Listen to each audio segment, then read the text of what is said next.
I'm going to do something a little different here. And we're going to see how this works. Rather than trace my lines here and trace my lettering on and try and fuse it on, I'm going to do something just a smidge different because I want my lettering to be on top of the quilting instead of under the quilting. So I did my tracing first, and now I am going to layer my sandwich here. I'm going to layer my sandwich here, and we are going to pin this to the center or put some magnets on it for the center. And then I'm going to just use my normal stitching here to stitch my paper to the fabric, and then we'll remove the fabric afterwards.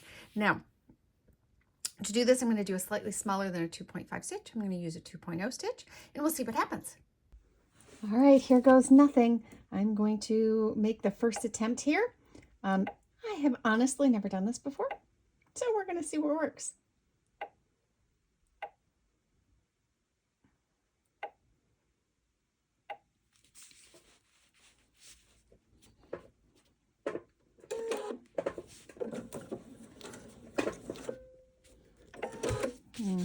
Now, one of the things I am going to do is I just think about this. I'm going to start back a little bit from the edge here, so when I rip, it's going to come off a little bit better. So I'm going to start a little early because I'm going to trim this off later.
Well, we can see that my stitching wasn't perfect, but it was darn close, close enough for me at least. So I'm going to continue the rest of this, and then we'll talk about how to pull this all off later.